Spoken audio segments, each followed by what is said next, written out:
Olá, amigos queridos, estamos de volta e essa é a nossa 7ª conversa informal. Hoje nós falaremos a respeito da primeira e da segunda lição do Esteta. Leon Denis, quando ele escreveu o seu livro, ele contou com a colaboração de 2 espíritos. Um deles era o Massenet. Massenet estava ligado à música. E o outro, que não quis revelar o seu nome, mas se intitulou de O Esteta. Massenet, ele contribuiu com 10 psicografias. Na realidade, Leon Denis denominou essas psicografias de lições. Então, o Esteta, ele colaborou com 5 lições. Essas 15 lições fazem parte do nosso livro de estudo, que é o Espiritismo na Arte. Hoje nós vamos falar e aprender a respeito da primeira e da segunda lição do Esteta. Ele inicia a sua comunicação dizendo a respeito da felicidade que ele sentia, falando de uma arte que foi toda a sua vida uma preocupação. Parabenizava também Leon Denis, quando Leon Denis estava fazendo uma comparação entre a arte, a criação artística na Terra e no mundo espiritual. E o nosso Esteta, ele vai falar que arte é de essência divina. E nós vamos nos lembrar o que é a arte. A arte é essa busca, é essa expressão da beleza. Quanto mais nós buscamos o belo, quanto mais nós expressamos esta beleza, mais nós nos aproximamos da divindade. E aí está a justificativa de o porquê a essência da arte é divina. E o Esteta também nos afirma que muitas coisas do plano espiritual, elas não podem ser transmitidas para os homens. Eu fiquei questionando, pensando, e me lembrei de Jesus Cristo na época que ele esteve aqui conosco, que falou conosco através de parábolas, porque as parábolas elas eram contadas de acordo com a época, com os hábitos, os costumes da época, e ele adaptava a verdade aqueles espíritos com aquela determinada maturidade. Então, quando o Esteta diz que muitas coisas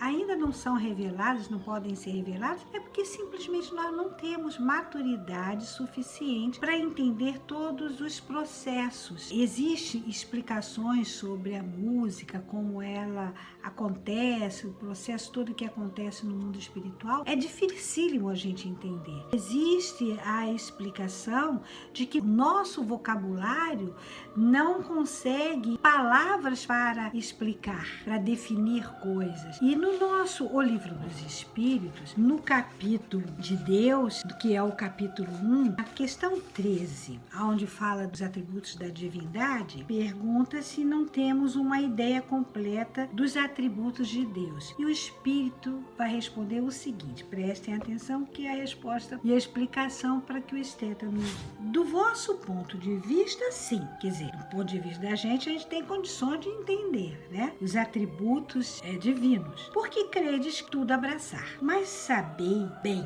que que há coisas acima da inteligência do homem mais inteligente e para as quais vossa linguagem limitada às vossas ideias e às vossas sensações não tem expressões. Então aqui o Espírito está explicando que não tem nem como a gente entender, porque não existe nem a inteligência e a nossa linguagem é limitada. E é limitada às vossas ideias. Mas ele fala que existe sim uma ligação entre o Criador e a criatura. E esse relâmpago, esse lampejo que liga o Criador à criatura é justamente as inspirações que vêm do plano espiritual. Todos os artistas, eles têm condições de receberem, né, as inspirações divinas que vão ajudá-los na sua criação. O esteta vai, a partir desse momento, começando a explicar de que maneira acontece o despertar e o gosto pela arte. Que a arte aqui na Terra tem pouca importância para nós e que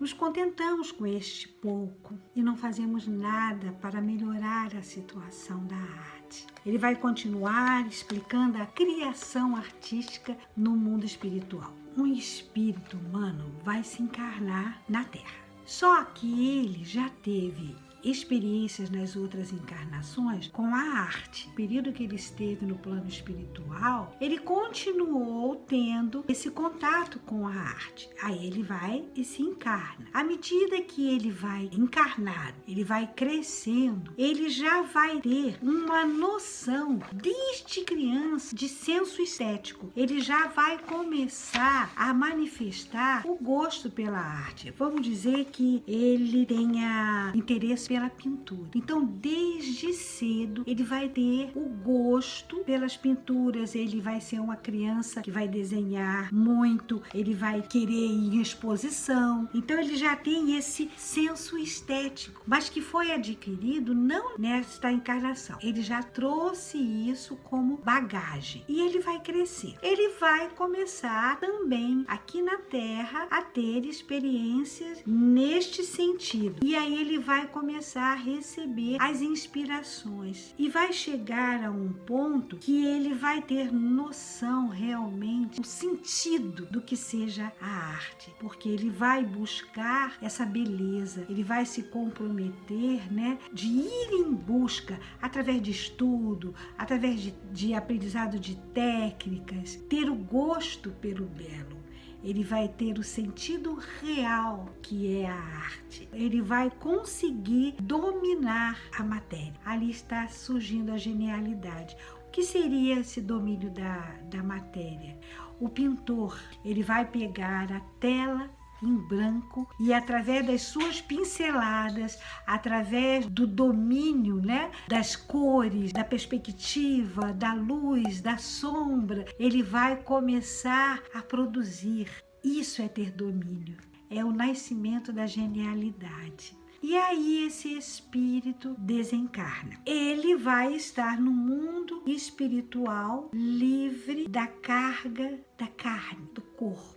E de acordo com suas experiências, tudo que ele viveu nessa condição de não estar sob o jugo da carne, ele vai ter liberto os seus pensamentos. Ele vai ter maior liberdade em relação aos seus pensamentos. E nesse fluido mais sutil, ele vai começar a manifestar, a se lembrar de todas as coisas criadas por ele em relação à arte, né? Usando o pensamento e a vontade. Em conversa passada, nós falamos disso, que o pensamento e a vontade são as mãos do artista. É bom lembrar e nós sabermos também o espírito, os órgãos, os sentidos todos do espírito estão em sua mente. Nós, por exemplo, temos espalhados pelo nosso corpo os nossos órgãos do sentido.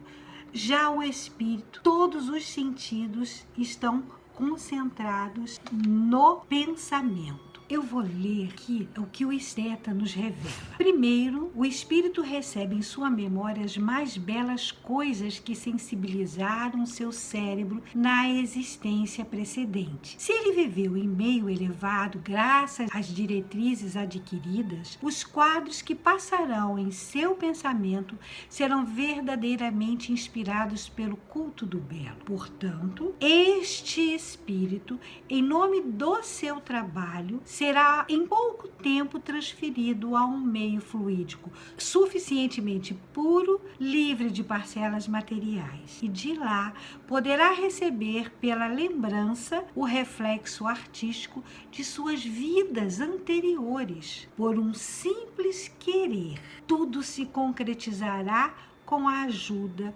dos fluidos ambientes. Então, Então, nós estamos vendo que esse textozinho, ele está nos explicando nitidamente de que o artista que viveu verdadeiramente o significado da arte na Terra, quando ele chega no meio espiritual, já consegue ser ativada a sua memória, seus pensamentos estão livres e ele tem o poder criador, manipulando os fluidos. Devido a essa elevação de sentimento e de pensamento, ele já é transferido para um meio fluídico mais puro. Nesse meio, como o texto diz, ele não vai apenas se lembrar das obras que ele criou e que ele quis criar. Ele não vai recriar essas obras. Não, ele vai ainda se lembrar de todas as outras encarnações em que ele teve contato com a arte. Esse espírito,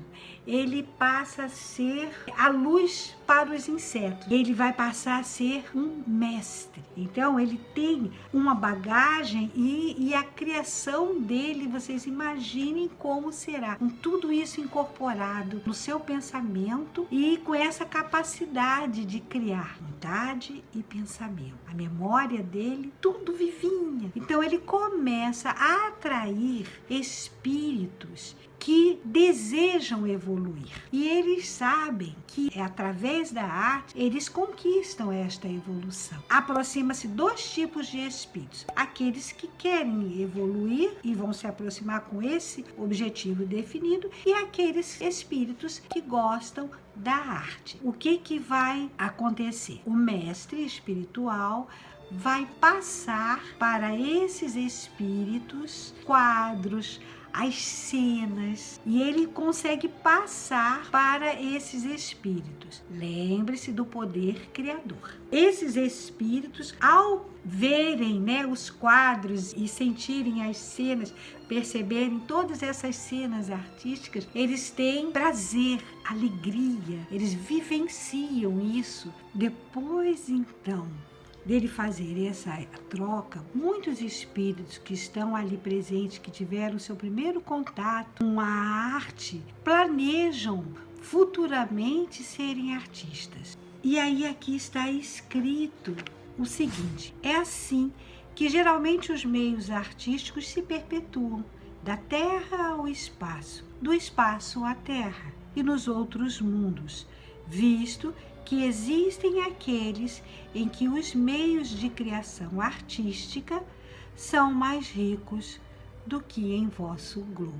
Todo esse processo criador relatado no domínio da pintura também vai acontecer com a arquitetura e com a escultura. No nosso livro tem um trecho onde ele fala do espírito também que desencarnou. Então ele fala o seguinte: se ele era arquiteto ou escultor, imediatamente, de acordo com a sua vontade, sua memória voltará a traçar os monumentos e as obras de arte que ele criou. Mas é importante a gente falar aqui que essa busca de elevação espiritual que a arte nos proporciona, ela está representada na arquitetura. De que maneira? Nas cúpulas das igrejas, nos telhados arrojados que se lançam em direção ao céu, como o pensamento do ser humano, elevando-se em prece derradeira a esse Deus que nos criou. Assim nós terminamos a nossa conversa. Daqui a 15 dias estaremos juntos novamente. Até lá!